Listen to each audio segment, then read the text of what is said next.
गंगा का जलस्तर बढ़ जाने के कारण राघोपुर के तेरसिया इलाके में काफी तेजी से पानी भर रहा है। इलाके का मुआयना करने महुआ विधायक डॉक्टर मुकेश रोशन ट्रैक्टर से पहुंचे और उन्होंने वहां के लोगों का हालचाल जाना।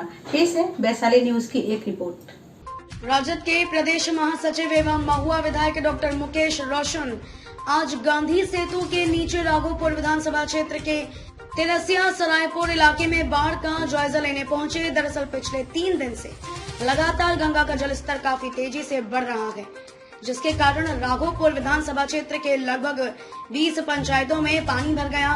इसी को लेकर आज विधायक मुकेश रोशन ट्रैक्टर से तेरसिया इलाके में पहुंचे। चारों तरफ जल ही जल, कई जगह तो विधायक जी ने खुद ही ट्रैक्टर चलाकर बाढ़ का जायजा लिया। वहीं इलाके में मवेशी का हाल देखकर भी काफी व्यथित हुए। उन्होंने सरकार और प्रशासन पर आरोप लगाते हुए कहा कि पिछले 3 दिनों से पानी बढ़ रहा है, पूरा इलाका जलमग्न है। राहत तो दूर की बात है, मगर प्रशासन के किसी भी अधिकारी ने इस इलाके का मुआयना तक नहीं किया। इसको लेकर आज मैंने खुद जिलाधिकारी को लिखित रूप से शिकायत की है।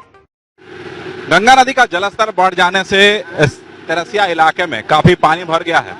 हाजीपुर और राघोपुर विधानसभा दोनों क्षेत्र इस इलाके में पड़ता है और पूरा गांव जलमग्न हो गया है। पानी की तेज धारा अभी भी रुकी नहीं है, लगातार तेजी से पानी बढ़ रही है। मनुष्य मवेशियों को भी काफी परेशानी होने लगी है। लोग पलायन भी करने लगे हैं ऊंचे स्थानों के लिए। इस इलाके में अभी तक सरकार की तरफ से कोई नाव की व्यवस्था नहीं की गई है। महुआ के विधायक यहाँ पहुंचे हैं, ट्रैक्टर से जा रहे हैं और देख करके वापस लौट रहे हैं कि क्या स्थिति है इस इलाके की। विधायक जी, क्या स्थिति है, क्या देखे और क्या उपाय है इसके? देखिए, लोग को अभी तक कोई भी सरकारी स्तर पर किसी भी तरह का राहत सामग्री नहीं मिला है। ना तो नाव मिल रहा है, ना ही पशुओं के लिए चारा की व्यवस्था की गई है, ना सामुदायिक किचन की व्यवस्था की गई है। अब लोग भगवान भरोसे अपना जीवन यापन कर रहे हैं। देखिए किस तरीके से जो यहाँ पे ट्रैक्टर चल रहा है, वो अपने स्थानीय जो लोग हैं वो अपना ट्रैक्टर से लोग आवाजाही कर रहे हैं, क्योंकि इन लोग को आइडिया है कि कहाँ सड़क है नहीं है।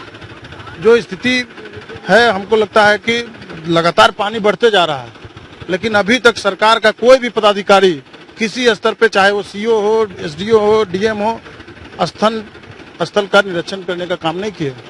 यहाँ मुखिया जी भी हैं, सामाजिक कार्यकर्ता लोग हैं, हम लोग के साथ देखने आए हैं कि आखिर हमारे लोग कैसे रह रहे हैं, क्या दुख दर्द है उनका, उसको हम लोग बांटने के लिए आए हैं। इसके लिए बड़े पदाधिकारियों से आप लोग बात नहीं की? अभी हम बात किए हैं, लिखित भी दिए हैं कि भाई नाव की व्यवस्था कराई जाए, समुचित जो है वो सामुदायिक किचन की व्यवस्था हो, दवा की व्यवस्था हो, डॉक्टर की व्यवस्था हो, नाव की व्यवस्था हो, पशुओं के लिए चारा की व्यवस्था हो, नहीं तो आफत आने वाला है। लगातार पानी बढ़ते जा रहा है, गंगा का जो पानी है वो लगातार बढ़ते जा रहा है। देखिए कि जिस तरीके से तेजी में पानी बह रहा है, हमको लगता है कि कल तक और भयावह स्थिति होने का संभावना है। बहुत सारी दिक्कतें हैं। लोग अभी देख रहे थे कि जो फसल है वो बर्बाद हो गया, वो लोग कष्ट में हैं। पशु के लिए चारा की व्यवस्था नहीं है। आदमी तो इधर उधर जो अनाज रखा है खा लेगा, पशु के चारा की व्यवस्था कहाँ से होगा? जब तक सरकार इस पर अपना जो है वो सामुदायिक किचन और पशुओं के चारा की व्यवस्था नहीं करेगी, बहुत दिक्कत है यहाँ। देखिए किसी तरह वो पानी तैर कर आ रहे हैं हमारे भाई, बहुत दिक्कत है। नाव का अभी तक प्रबंध नहीं कराया गया।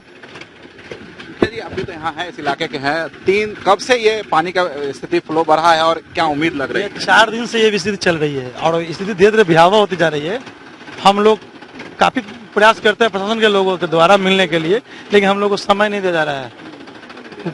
कुछ नहीं मदद हो रहा है, केवल कहने के लिए है, केवल कहने के लिए है कि हम ये कर रहे हैं वो कर रहे हैं। कुछ नहीं है, अपना भाग से लोग जी रहा है, अपना भाग से मर रहा है। कौन सा इलाका है ये? यह राघोपुर प्रखंड का तेरसिया दिया रहा है। नहीं भाई, देख सकते हैं कि राघोपुर प्रखंड का तेरसिया दिया रहा है और इस इलाके में पानी की स्थिति, जल जमाव की स्थिति इतनी अधिक है कि काफी परेशान है लोग और किसी तरीके से इस इलाके में लोग जीवन यापन कर रहे हैं और कुछ लोग तो पलायन भी कर रहे हैं। कैमरामैन संजय के साथ विकास आनंद, वैशाली न्यूज, हाजीपुर।